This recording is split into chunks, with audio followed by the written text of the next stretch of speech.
di mana di situ dikatakan kalau ada negara yang ditemukan boleh dieksploitasi sama orang Kristen. Terus kalau yang dianggap barbar boleh di makanya suku Indian tuh habis masuk aborigin. Ini tahu Jadi nggak itu yang Galileo itu juga begitu. Iya, tapi masalahnya kenapa kok tepat banget ya? Kan dibilang di situ kejahatannya tuh sama 2 kali lipat lebih jahat daripada kejahatannya sama loh, menghabisi orang yang berbeda dengan dia loh. Kejahatannya sama persis. Kok bisa banget tepat ya? Ya kan nubuatannya cus. Ya pasti benar dong. Itu kan Rasul Paulus yang kita cintai. Iya, Rasul Paulus yang kita cintai itu ternyata, tapi bisa jadi Rasul Paulus itu sebenarnya difitnah, sebenarnya dia baik loh. Bisa jadi. Sama seperti Nabi Daud difitnah mengambil bini orang. Tapi kalau Nabi Daud kan ada di dalam Quran itu. Coba lihat Quran. Nggak ngambil bini orang. Tapi kan nggak ngambil bini orang. Ya maksudnya kan dipitnahnya sama Bible. Tapi kalau dia mengingini itu ada. Ada. Tapi kan manusia. Tapi kan nggak sejahat kayak gitu. Terus hamil. Ku hamil duluan. Sudah 3 bulan. Lalu anaknya dihabisi karena hamilnya. Kan nggak gitu. Ya. Kenapa Terus, bisa tepat persis banget ya?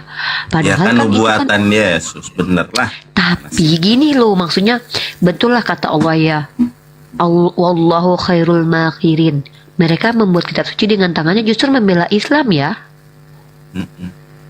Ya. Mantap banget Islam ini ya, keren banget Islam ini. Apapun hujatan Oten itu mesti ada di dalam Bible. Contoh nih. Iya, kembali ke mereka sendiri tahu. Kenapa Tahu? bisa begitu Itu ya? tahu nggak? Edis kan bilang gini.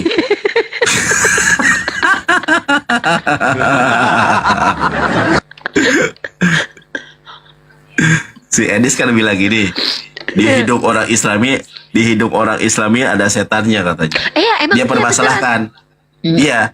Ternyata dibantah, maksudnya blunder dengan Ayub 27 ayat ketiga. Tuhan mereka yang di sini. Kalau mereka kan Tuhan masuk ke tubuh manusia.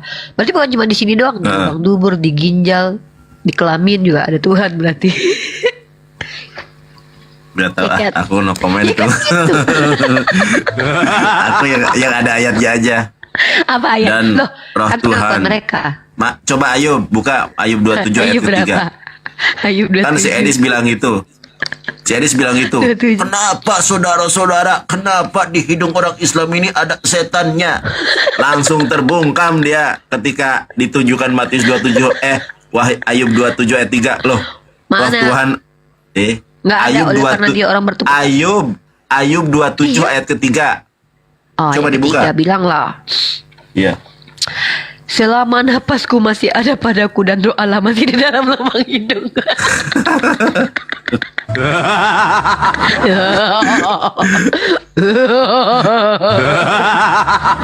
Jadi makanya gini loh.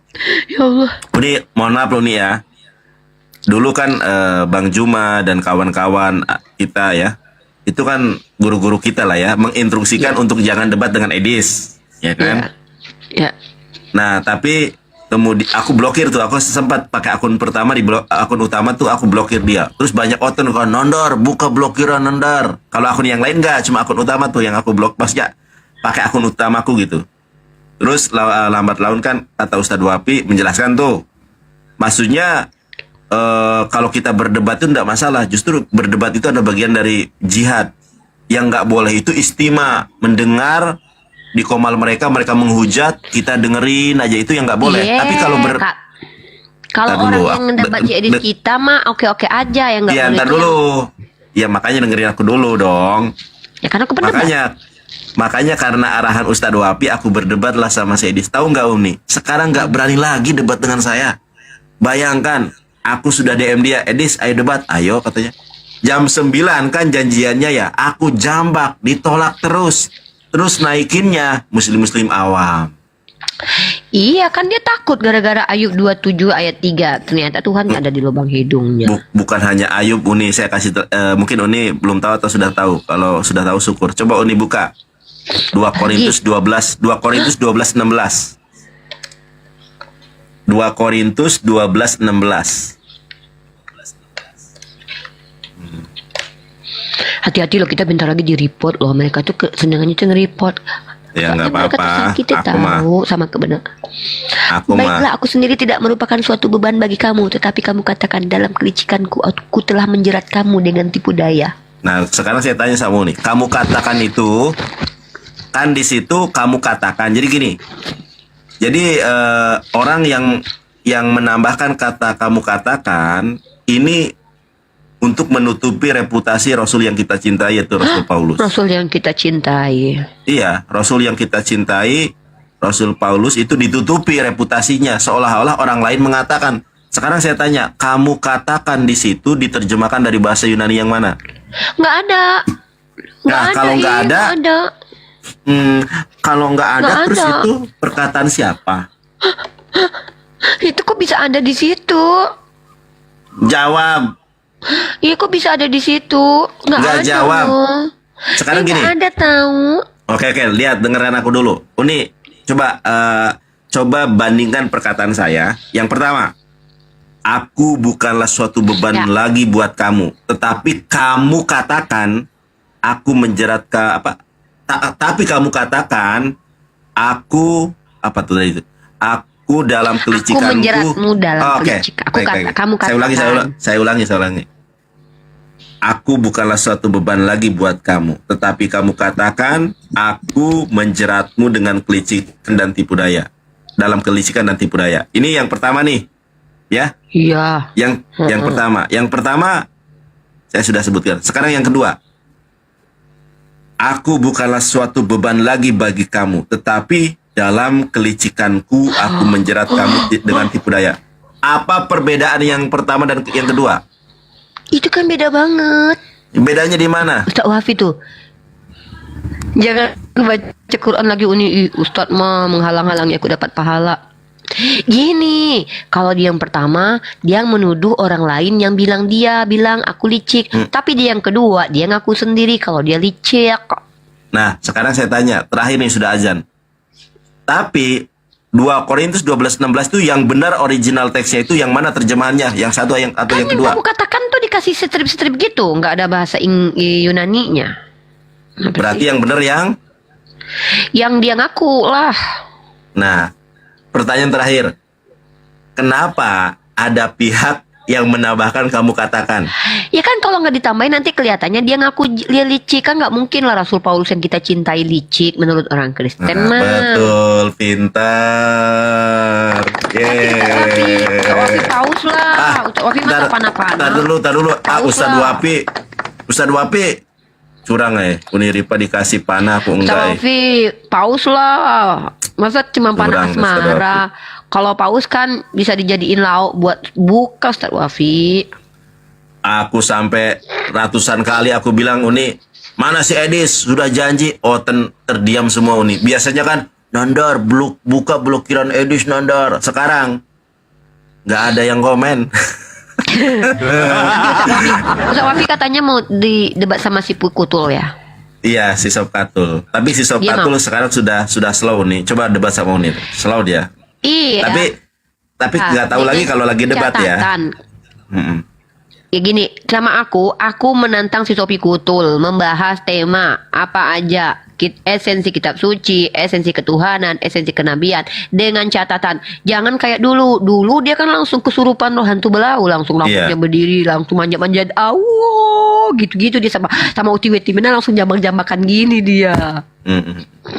Dan si Sob Katul memuji saya. Wah, Ya. Iya, memuji saya. Dia bilang gini. Bangga banget dipuji. Enggak, gini. Bukan masalah bangga. Ustaz Wafi bilang gini loh. Kata Ustaz Wafi, Sophie Katul cantik. Ustaz Wafi kayaknya sudah mulai. Itu efek itu. Enggak kena hati-hati, efek. hati-hati loh sama Ustaz Wafi. Ustaz Wafi kayaknya memperhatikan Sophie. Dia bilang masa lebih cantik dari aku. Nah, iya, itu efek Uni, efek AI. Enggak. Hati-hati ya guys. Dia Ustaz bilang Wafi gini. Sophie Katul lebih cantik dari aku. Lanjut. Kan aku kan kalau dia kan kalau debat itu bukan debat sebenarnya, itu kan adu ngoceh aja kan, kalau ngoceh selalu menghujat bukan dia. Iya, tahu aku. Karena menghujat Rasulullah, aku baliklah menghujat dirinya. Dasar itulah intinya dasar begini begono lah. Intinya masalah Sama itulah. aku masih punya videonya tahu waktu di Zoom dia bilang kan Muhammad gini langsung aku bilang aku hajar dia kan, langsung dia teriak-teriak kan, langsung orang yang siapa namanya Jack Cita Nah, kan langsung Jack Cita itu udahlah Bu Sofi gitu-gitu si Jack Cita. Aku kan tahu Ya. itu. terus Tapi dia aku kemarin waktu sama Ustadz Wafi dia framing Ustadz Wafi, dia bilang kamu aja kalah sama saya, padahal kita nonton loh debat dia sama iya Ustadz Wafi. betul. Dikira Tapi dia kita tuh aku ingin sampaikan gini. Kan aku bilang oke lah, aku minta maaf karena dia lembut ya. Udah mulai inilah, udah nggak kayaknya dia ada tantrum sesuatu. lagi. Nggak curiga ya? Karena Ya. nggak curiga gitu. Ya masalah curiga atau tidak kan nanti kita Enggak, membuktikan. aku ini aku ya. Ini mohon maaf ya. Ini analisis aku. Kayaknya dia mau ke Indonesia deh. Jadi mau hadir di forum tertentu karena kan dianggap dia itu kan misionaris yang hebat tuh karena menghujat. Kayaknya nih ya. Ini analisis aku. Kenapa dia harus baik-baik supaya adem orang Islam. Jadi Ya, kalau dia datang ke betul. Indonesia tidak lagi emosi. Jadi dia Nah. bisa hadir di forum-forum. Kalau aku kan beda. Kalau aku di forum manapun aku kan nggak takut. Karena aku bisa membuktikan Betul. kalau aku nggak menghujat. Nah kan. Jadi aku nggak Betul. pernah takut mau di forum terbuka manapun aku nggak takut. Sementara dia mungkin kenapa dia melakukan hal itu? Bisa jadi nih mungkin saja sudah banyak undangan tawaran di Indonesia tuh atau mulai miskin tuh di luar negeri mungkin. Jadi Ya, cari bisa jadi. kehidupan makan di Indonesia kan karena di Indonesia Bisa banyak jadi. pemuja dia kan. Jadi pelan-pelan harus slow dulu nih supaya diterima sama orang Islam. Betul. Gitu. Dan umat Islam itu pemaaf. Jadi Masalahnya gitu, umat Islam ini terlalu baik tahu. termasuk kita lah. Jadi kita melihat orang yang Aku nggak baik, hanya Benar, bapak yang baik. melihat orang ada apa perubahan secara signifikan gitu. Yang tadinya tantruman tiba-tiba bisa diajak bicara. Jadi seolah-olah melupakan kesalahan yang sudah berlalu. Contoh dia menginjak Oh Quran. iya, ya aku kan? masih punya semua rekamannya. Penghujatan dia gitu. kepada Terus dia bilang gini Rasulullah. nih sebelum saya turun. Nandar, terima kasih. Kamu ini Muslim tapi minta maaf sama saya katanya. Tapi yang Kristen-Kristen yang lain yang punya salah sama saya nggak mau mereka minta maaf. Kamu Muslim minta maaf gitu dia. Lah, saya kan ngapain sih kalau minta maaf sama dia? nggak saya soalnya itu pribadi kan saya bilang dia begono begini gitu kan. Dan ini adalah iya. dan Kan antum yang iya, bilang kalau dia itu ini fotonya. iya.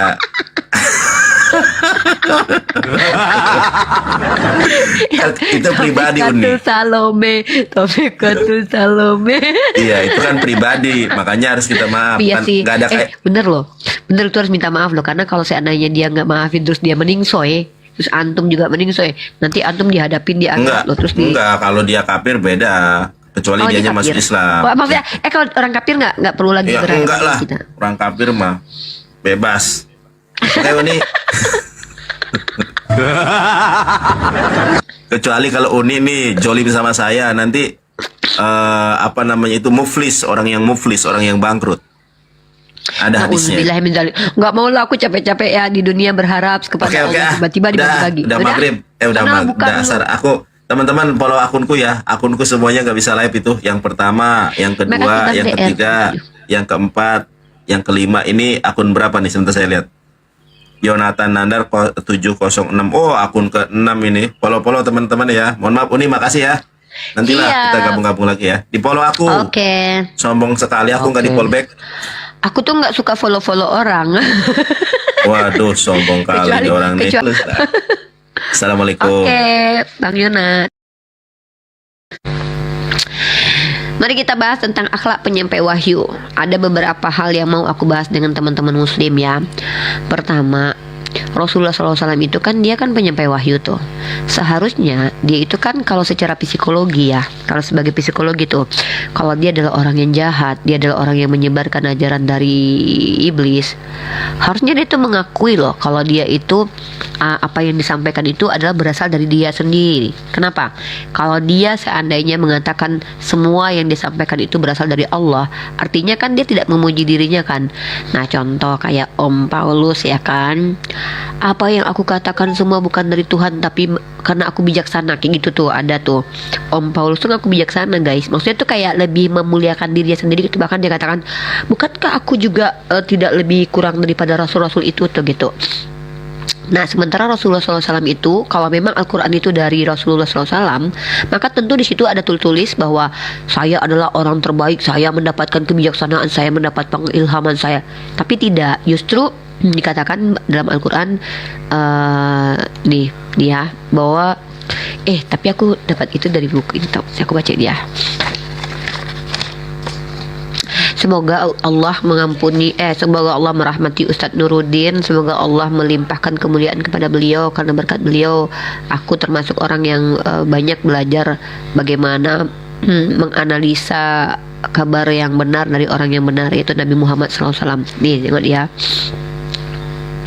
Alasan kelima kenapa Al-Quran bisa dikatakan sebagai kalam ilahi adalah, nih kata Ustadz Nuruddin nih, orang yang melahirkan sebuah karya dan terbukti karyanya diapresiasi oleh masyarakat dunia, tentu dia akan mengakui karyanya itu sebagai hasil kreasinya sendiri. Naluri kemanusiaan pada umumnya akan merasa senang ketika karyanya dinikmati dan diapresiasi oleh orang lain. Sebagai konsekuensi, manusia sering mengharapkan pengakuan dari pihak lain, eksistensi. Nah, kemudian teman-teman,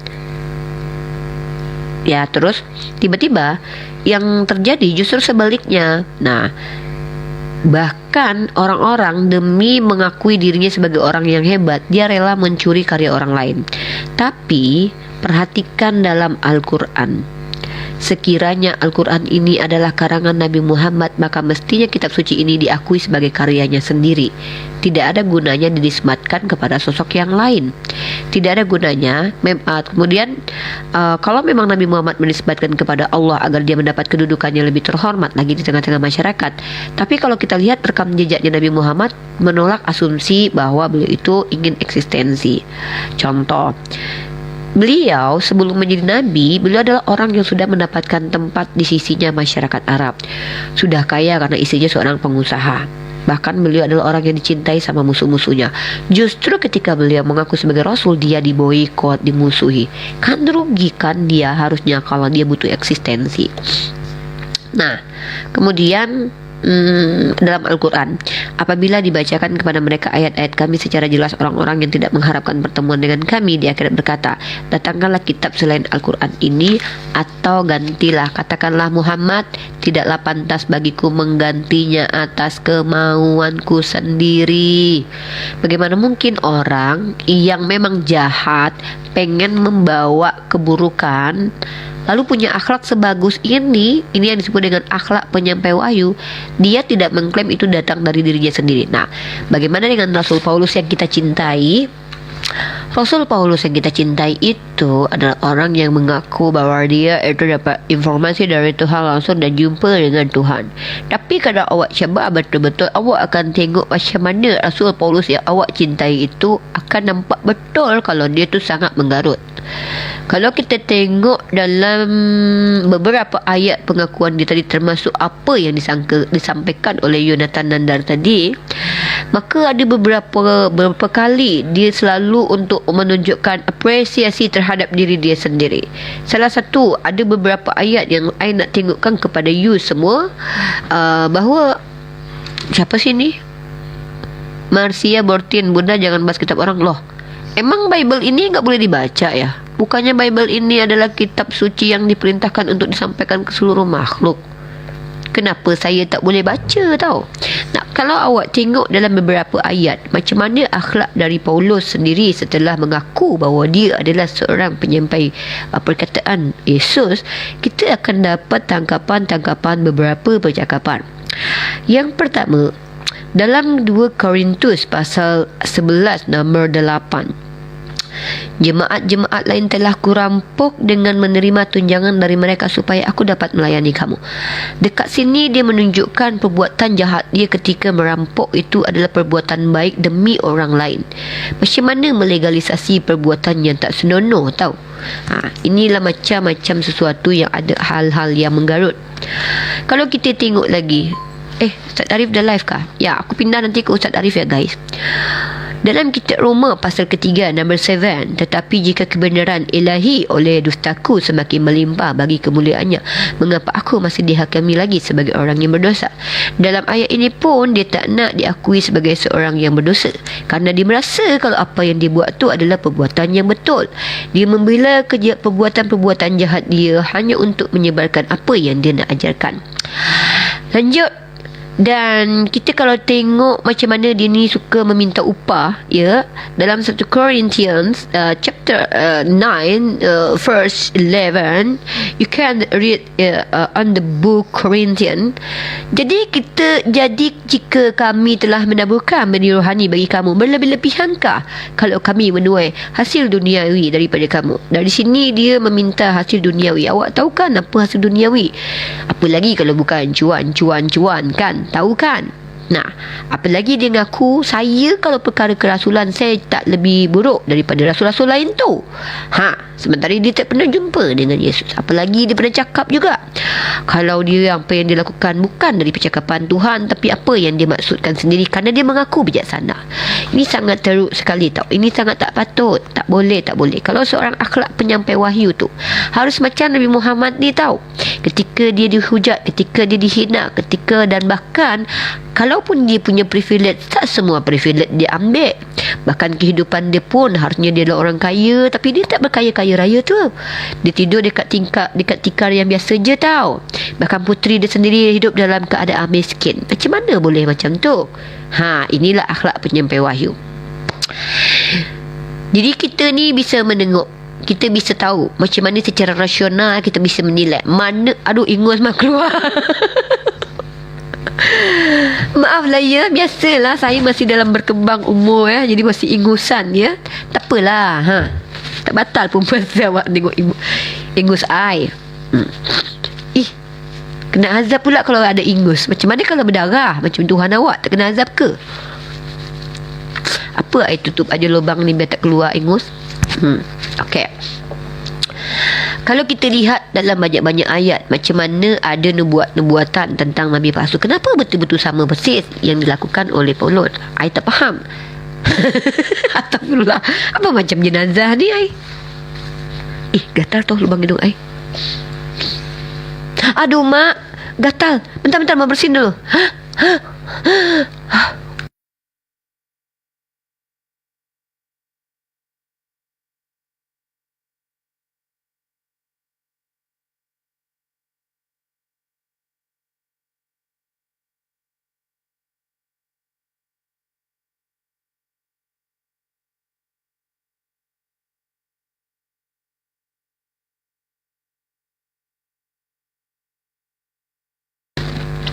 Bersin.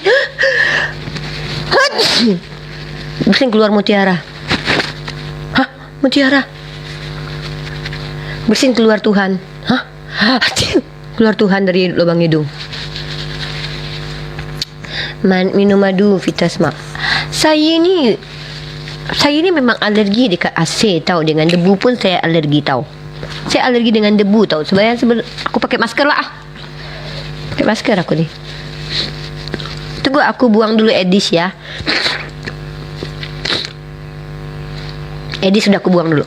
Tu Edis aku buang. Pakai masker lah. Tak patut tak pakai masker ni. Betul juga kata Bang Zuma dengan Bang Jibril. Pakai masker kata dia. Pakai masker.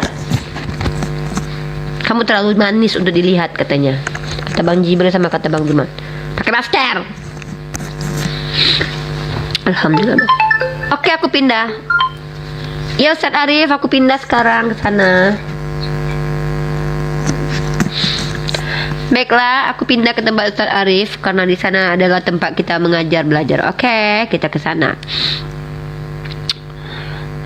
Setan dan iblis bersarang di lubang hidung. Gak apa-apa lah, daripada Tuhan yang nongkrong di lubang hidung ya. Oke, assalamualaikum warahmatullahi wabarakatuh. Bye bye.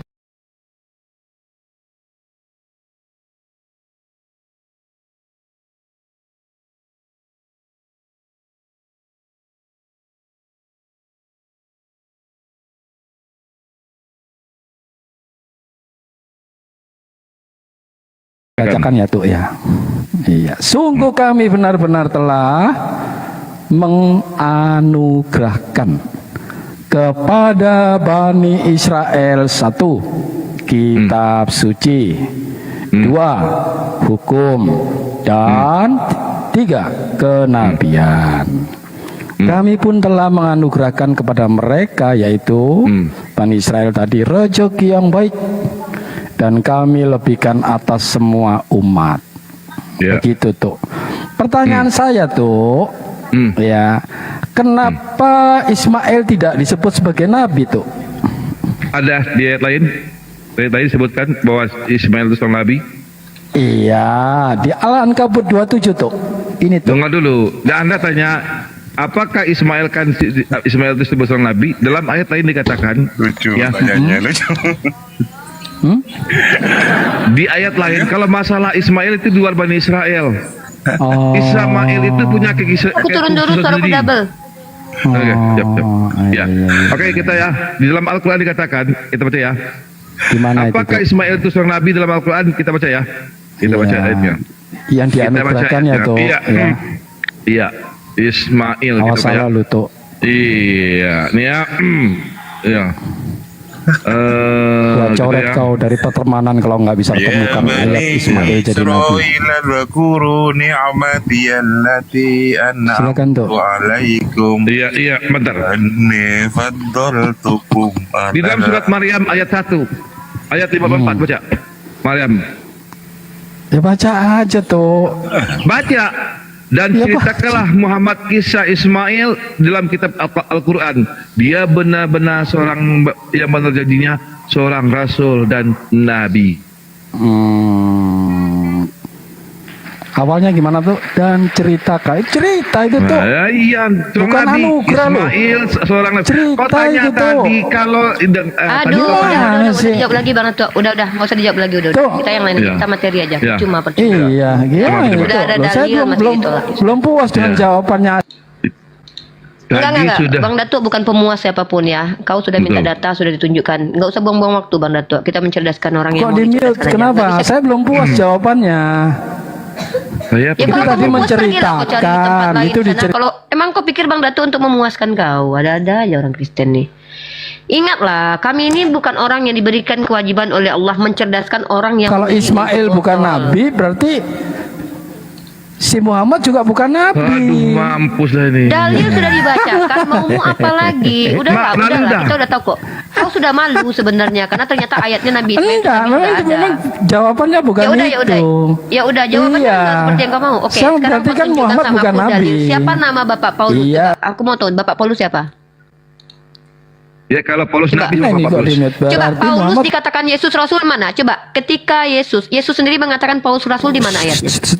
Rifa Udah dengar turunkan dulu. aja Ustaz Arif. Udah Saya lah, mau ini orangnya udah bener kok. Dia tadi sudah malu itu. Harga dirinya udah nggak ada di Iya, sini. tadi saya sudah Harga dirinya udah bawakan nggak ada. dalil bahwa Ismail seorang nabi. Ada datanya. Iya, malu dia nih. Udah dia datanya lagi ada. pula mereka udah nggak tahu malu. Maksudnya gini loh. Datanya Bayangkan ada. ya, udah ketampar masih bisa ketawa. Sebenarnya ketawa tadi itu menunjukkan bahwa kemaluannya itu nggak ada. Dia nggak punya kemaluan orang ini loh. Buat apa kita bahas? Dia udah minta ayat, kita sudah kasih. Terus dia masih berkelit. Itu kan cuma cerita. Loh, ayat dalil Al-Quran jelas tertulis di situ yang dia minta. Sebenarnya dia nggak punya kemaluan, makanya dia berteriak terus. Jadi kita nggak usah, ngapain kita tuh kayak buang waktu. Kita ini kan umat Islam yang punya harga diri. Iya, Saya tuh betul. kenapa saya pilih-pilih ya. Pilih-pilih tuh saya bilang Islam itu untuk yang mau. Islam itu untuk yang mau. Apa Bang Datuk mau buang-buang waktu kita? Enggak, Jangan. Waktu Enggak, bagi kita itu adalah uang dan ilmu. Iya, iya, No, betul. waktu bagi umat Islam itu uang dan ilmu. Tuh. Oke, kita di sini komal edukasi, bukan komal tempat debat kusir, bukan komal tempat orang Kristen diberi tempat untuk menghujat. Di komal ini orang Kristen mendapatkan ilmu dan wawasan serta edukasi, dan juga di komal ini orang non-Muslim akan tahu bagaimana cara memahami Al-Quran sejauh sepembelajaran saya pribadi dan ustadz saya yaitu Cak Tata dan pengetahuan Bang Datuk dari hasil belajarnya. Di situ kita berbagi. Artinya kita adalah orang yang menyediakan memberikan mendedikasikan waktu kita untuk menyampaikan hasil pembelajaran kita yang capek-capek kita pelajari.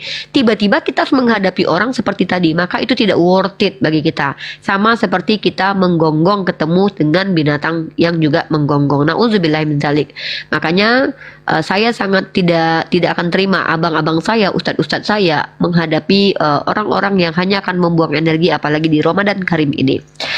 Dan kajian seperti yang saya masih ingin, ada tema yang masih saya ingin angkat. Kenapa saya ingin tema-tema yang baru? Karena jujur saya agak bosan dengan tema-tema lama seperti Yesus Tuhan atau bukan, mana agama yang benar atau bukan. Saya agak bosan dengan itu. Saya ingin agak sedikit ekstrim. Kenapa? Mungkin dengan pemberitahuan ekstrim ini orang akan cepat tersadar gitu. Definisi yang dia sepakati, apakah dia konsisten untuk ikuti. Maka kita akan kembali mengangkat tema yang kemarin yang sudah saya angkat. Karena saya tidak mendapatkan orang-orang yang mampu membantah kemarin. Mudah-mudahan hari ini ada yang bisa bantah. Maka saya mengatakan bahwa saya ingin mengangkat tema mana di antara kita mana di antara kita yang mengikuti ajaran iblis dan nabi palsu dan penyesat. Nah, ciri-cirinya seperti apa? Saya juga bisa minta kalian memberikan ciri-ciri seperti pengetahuan kalian, kalau bisa bersumber dari kitab suci kalian, oke? Tapi kemarin ketika saya cek di chat GPT secara cepat, antara dua agama, baik Islam atau Kristen, ternyata menyepakati yang namanya ajaran iblis adalah salah satunya adalah ajaran yang mencoba menjauhkan manusia dari perintah menjalankan perintah Tuhan. Tidak men-trigger manusia untuk menjalankan perintah Tuhan. Satu itu. Yang kedua, ajaran iblis ini adalah ajaran yang menyimpangkan apa yang dipahami Nabi dahulu, kemudian dianggap dibedakan, caranya berbeda cara memahaminya dengan Nabi terdahulu. Ini adalah ajaran iblis. Maka oleh karena itu saya ingin mengajak kalian, apapun agama kalian, untuk membuktikan bahwa Islam itu adalah ajaran iblis dengan menggunakan data dan pembuktian. Karena saya sebagai pembelajar mampu menunjukkan kalau itu saya lakukan kepada kalian. Oh, nggak boleh loh mengatakan ajaran orang ajaran iblis. Kenapa tidak? Kalau saya mengatakan ajaran saya dari Tuhan, maka mustahil saya akui ajaran orang lain dari Tuhan. Fix ajaran itu pasti dari iblis. Kenapa? Iblis sudah berjanji kepada Allah ingin menyesatkan manusia dari jalan yang seharusnya. Maka selain Islam, maka itu adalah ajaran dari nabi palsu penyesat yang dibawa oleh iblis. Dari setan dari kalangan manusia dan setan dari kalangan jin. Maka oleh karena itu tema ekstrim ini kita angkat dengan cara santun. Kita lakukan pembuktian saja. Kita sepakati dulu parameter seperti apa ajaran iblis. Kalau kalian mampu silakan naik. Kalau tidak mampu standby di bawah, tap layar, typing yang bagus. Kalau mau menghujat persiapkan mental karena biasanya menghujat. Ya, ini nurut sini. Ya, tekan Bang Datuk, double Bang Datuk. Waduh, Bang Datuk kepental. Ya. Ya, jadi dengan saya itu ada ini Bang Datuk mungkin ini ada harta karun teman-teman, ada harta karun teman-teman dari Bang Stilo. Oh iya, ada korun Ya, ya. di atas, guys. Absen dulu, guys, kata Bang Datuk. Kata Bang Stylo tuh. Teman-teman ada karun di atas ya. Silakan di tap layarnya lop orange-nya teman-teman ya. Ya, jadikan ya Bang Datuk naik lagi. Ya. Silakan Bang Datuk.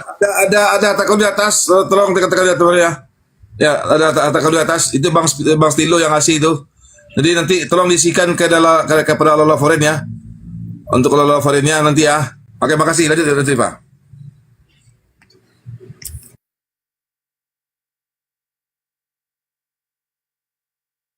Kemiyot nih. Kok gak ada sekarang? Nah, yang kedua, setelah kita melihat buah dari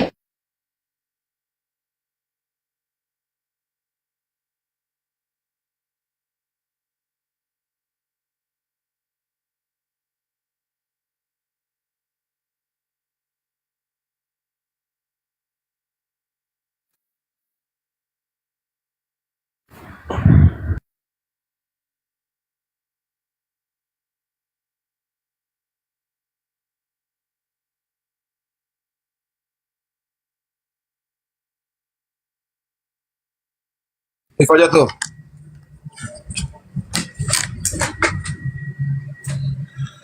Ya, bentar si Rifa jatuh ya. Ya, si Rifa jatuh. Oke dulu, jatuh dulu. Ya, mana si Rifa nih?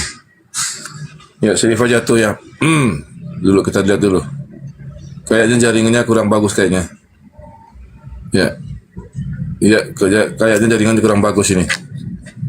Ya. Ya, buat yang di bawah tolong tetap dari ya. Buat yang di bawah tolong tetap dari ya. Ini si Rifa jatuh kayaknya nih.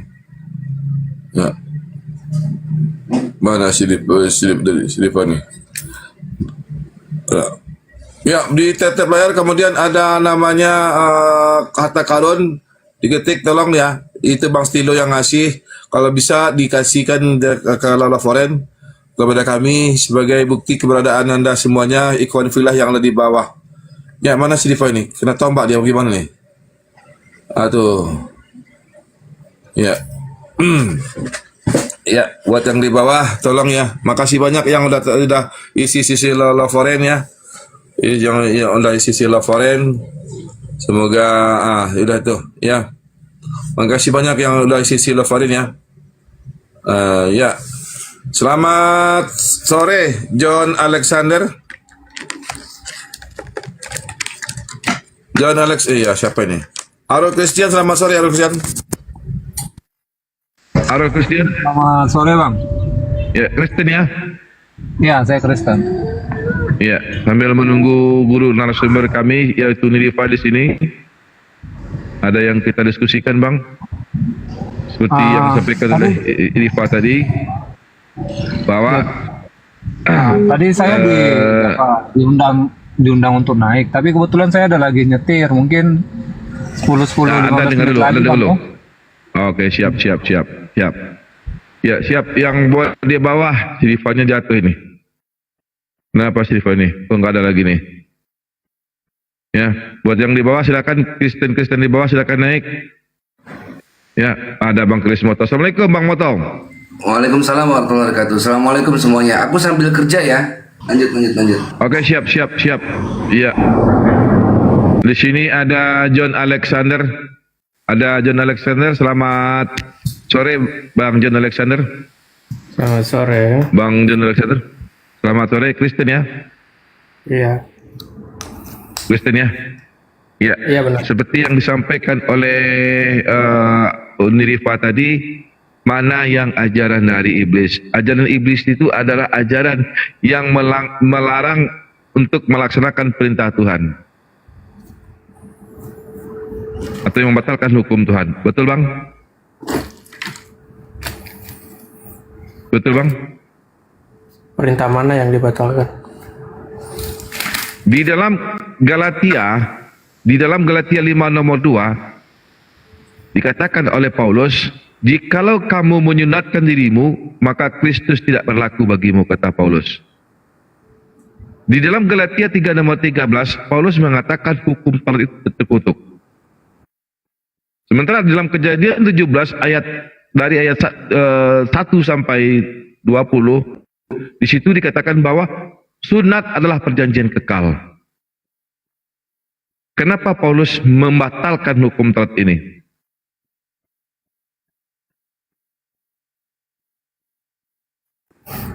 Saya nggak tahu, jawab sendiri aja. Waduh. Ketambah dek. Bukan, mati wifi. Signalnya jelek mati banget. wifi. Sekarang udah bagus. Assalamualaikum Bang Moto. Waalaikumsalam Rifa. Iya. Jadi marilah kita sama-sama memuaskan riba. Marilah kita sama-sama mendiskusikan apa yang memang menjadi masalah, yaitu tidak mungkin kedua agama ini adalah agama yang benar karena ada pertentangan-pertentangan. Maka tentulah salah satunya benar, salah satunya tidak benar. Kalau salah satunya dari Tuhan bisa dibuktikan dari Tuhan, maka mustahil yang satu lagi dari Tuhan yang lain. Ya otomatis dari iblis. Oleh karena itu kita sama-sama membuktikan di sini mana ajaran yang terbukti datang dari iblis. Kriterianya seperti apa sih? Nah, kriterianya adalah yang pertama Si iblis pasti senang sekali kalau kita tidak menjalankan perintah Tuhan, karena dia pengen kita ikut dia, ya, supaya masuk neraka. Si iblis itu suka memplesetkan apa-apa yang telah diajarkan oleh nabi-nabi terdahulu. Nah, 2 kriteria itu aku angkat untuk topik kita pada kali ini, didampingi oleh Ustadz aku Cak Tata, abang aku Bang Moto, dan juga udah aku Bang Datuk, dan juga Ustadz Arif sendiri. Buat teman-teman di sini yang ingin bertanya, ingin menjawab, silahkan naik ke atas dengan catatan dibawa Roh Kudusnya ya, karena kami lagi mau ngobrol sama Roh Kudus aja. Soalnya kalau ketemu sama roh hantu nanti aku takut. Jangan kejang dan ayan dulu di sini ya. Silakan. Ya, buat nama penghujat, mohon maaf tidak akan kami naikkan. Ya, buat nama yang penghujat tidak akan kami naikkan karena kami tidak menerima penghujat di sini. Jadi mohon maaf. Waalaikumsalam warahmatullahi wabarakatuh. Waalaikumsalam. Salam Ustaz. Ya. Buat yang tidak yang. Waalaikumsalam Ustaz. Assalamualaikum warahmatullahi wabarakatuh, Ustaz. Waalaikumsalam warahmatullahi wabarakatuh. Ya, ada nama-nama yang nyeleneh, tolong kami tidak akan naikkan. Ya, tidak akan kami naikkan. Ya, buat yang di bawah mohon maaf. Lanjut. Oke, mungkin sebelum saya melanjutkan diskusi kita yang indah pada kali ini di bulan Ramadan Karim ini, mungkin Cak Tata dan Bang Moto ada yang mau disampaikan dulu, tapi ke Bang Moto dulu nih. Bang Moto gimana nih pendapat Bang Moto tentang ajaran iblis? Menurut Bang Moto ciri-ciri ajaran iblis itu seperti apa sih? Silahkan. Ciri-ciri ajaran iblis itu yang pertama, yang kalau menurut perspektif saya adalah di mana itu Tuhan itu membutuhkan segala sesuatu dari makhluknya. Oh my God. Pak Geo di mute dulu ya. Oke. Jadi Tuhan itu dia membutuhkan segala sesuatu dari makhluknya. Contoh, dia nggak bisa berbuat apa-apa, lalu dia tuh kayaknya saya perlu darah deh. Darah deh, gitu. Jadi kayak tanpa darah itu Takut. nggak ada pengampunan, nggak ada penebusan, gitu. Jadinya, ya itu yang padahal kan dia itu kayak menyalahi kodratnya aja ketika dia bisa mengampuni manusia, ya sudah gitu kan. Gini, Rifa berbuat salah sama saya, katakanlah Rifa menampar saya, gitu kan. Terus cara saya untuk memaafkan Rifa adalah gimana ya? Kayaknya saya masih butuh satu objek nih. Saya panggil anak saya yang paling saya sayang. Nak, sini sayang. Kenapa? Kamu anak yang paling saya sayang. Kamu tahu, Papa tuh sayang banget sama kamu. Iya. Terus gini. Nak. Tahu Tante Rifa kan? Iya. Kemarin Tante Rifa tuh nampar Papa. Lalu Papa tuh mau maafin dia. Ya sudah Pak, maafin aja. Enggak, tunggu. Justru biar adanya kamu di sini, biar saya bisa maafin Tante Rifa. Loh, gimana caranya saya tampar kamu ya? Gitu kan? Harusnya Rifa yang saya tampar, tapi karena kamu itu anak yang paling saya sayang, saya paling kasih gitu. Jadi saya tampar kamu ya. Gitu kan? Ayolah Pak. Papa ini kan saya tahu. Papa ini kalau kerjaan ya Papa itu suara penguasa yang besar. Ya masa nggak bisa lah untuk ngampunin Tante Rifa? Bisa. Ini justru saya mau ngampunin Tante Rifa, tapi saya harus tampar kamu supaya ini tuh bisa clear gitu kan. Ini anak saya tuh bisa berpikir ini bapak gue kenapa ya, satu gitu kan, dalam keadaan sehat atau enggak. Yang kedua, itu bukannya cara maaf, tapi masih ada balas dendam karena saya membutuhkan satu objek lagi untuk pelampiasan sebagai bridging maafnya gitu. Tapi bisa dikatakan psikopat sih, Bang Moto. Bang Moto bisa dikatakan psikopat sih gara-gara itu. Iya itu karena kan anak yang saya kasihi, anak saya cuma punya satu anak, Rifa, dan saya kasih sekali gitu kan. Tapi katanya kasih, tapi kok malah anaknya yang disalahin atas kesalahan orang lain? Katanya kasih sama anaknya, gimana sih? Justru bentuk kasihnya seperti itu. Lah, itu bukannya psikopat gitu? Mau dibilang psikopat, mau dibilang psikoji, tapi memang begitu cara. Psikoji janganlah, psikoji kan asik.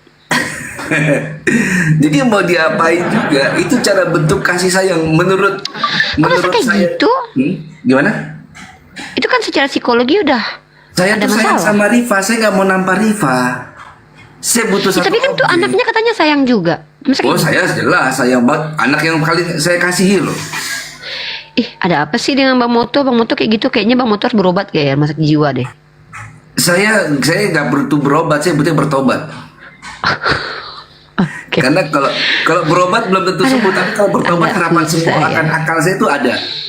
Astagfirullahaladzim, bertobatlah kita ya, semoga kita terjauh ya jauh dari tuduhan terhadap Allah seperti itu ya. Ini geopolitik ini dari tadi turun naik nih, muslim atau non muslim gak sih?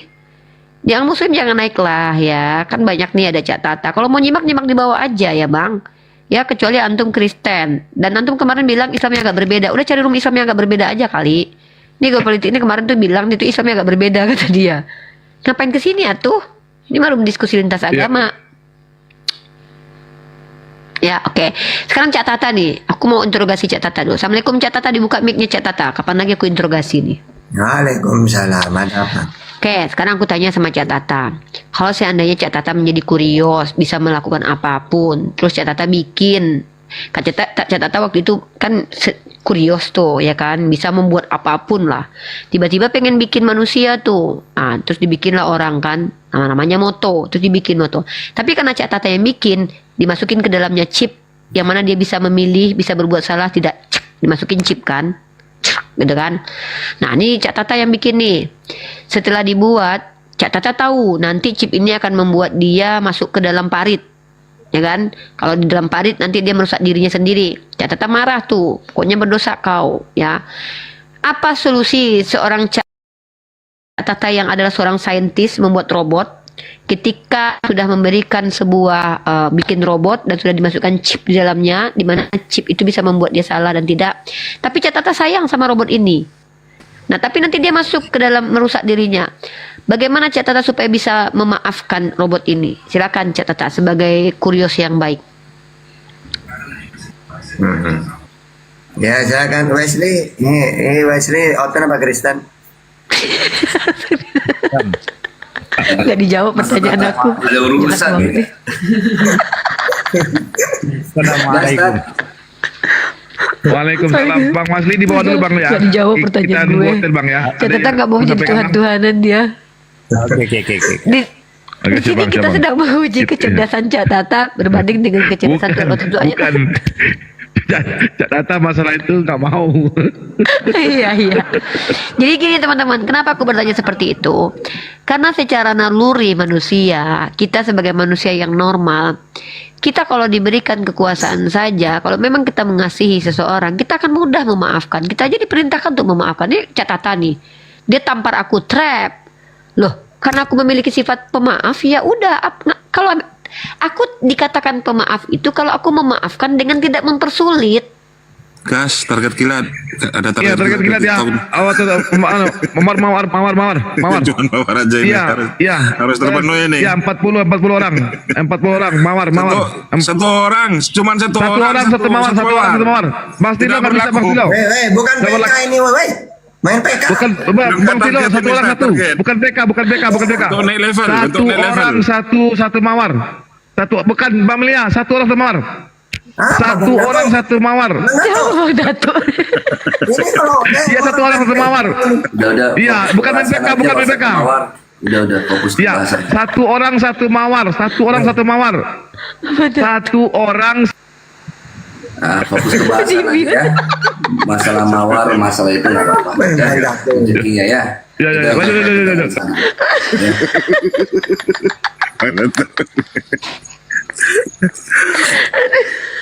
Target dari Ya TikTok. ini gitu ya. Ini Arul ini muslim atau non muslim nih Arul? Kristen ya. Saya Kristen nggak? Oke, Bang Arul. Di sini Komal ini kita buka untuk diskusi di mana non muslim boleh bertanya apa saja tentang Islam dan kami berhak menjawab mana saja yang mau kami jawab, manapun yang kami tidak mau jawab. Karena kami di sini berbagi knowledge, bukan menjadi budak siapa-siapa. Bang Arul boleh bertanya, boleh menyatakan, boleh menjelaskan ya, atau boleh ditanya juga. Silakan Anda memilih mana. Silakan kalau bertanya silakan bertanya, menyatakan silakan menyatakan. Waktu dan tempat dipersilakan. Oke, saya bertanya dulu Kak ya. Oke. Oke, Saya pernah silakan. dengar. Ya, saya pernah dengar terkait dengan Isa dan Yesus. ini dua nama yang baik dari Kristen maupun Islam kan bisa punya pandangan yang berbeda-beda lah. Ada yang mengatakan sama, ada yang mengatakan berbeda. Jadi saya mau tanya Kak, kalau hanya mau memastikan kembali, kemudian nanti untuk menambah pengetahuan saya selanjutnya sih, itu sebenarnya kalau dalam Islam Isa sama Yesus itu sama atau tidak kan? Ya, catatan mungkin silakan dijawab dulu. Ya, jadi Islam itu warusulan qad qasasnahum alaik min qabalu warusulan lam naksusum alaik wa kallamallahu Musa taklima. Jadi nabi-nabi Israel ya, khususnya Israel lagi dan semuanya. Dan ada beberapa rasul yang telah kami kisahkan mereka kepadamu sebelumnya. Dan ada beberapa rasul lain yang tidak kami kisahkan mereka kepadamu. Ya, jadi makanya ada surat Hud, ada surat Yunus, nanti ada tentang Salomo, Sulaiman, Ishak, Yakub, termasuk Isa atau Yesus. Ini kan nabi-nabi Israel. Kenapa Allah ceritakan? Maka jawabannya dari surat Hud ayat 120. Wa kullan naqussu 'alaika min amba'ir rusuli ma nusabbitu fu'adak wa ja'aka fi hadhil haqq wa mau'izatu wa dzikrul mu'minin. Jadi dan semua kisah rasul-rasul kami ceritakan kepada Muhammad agar dengan kisah itu kami teguhkan hatimu dan di dalamnya telah diberikan kepadamu segala kebenaran, nasihat dan peringatan bagi orang beriman.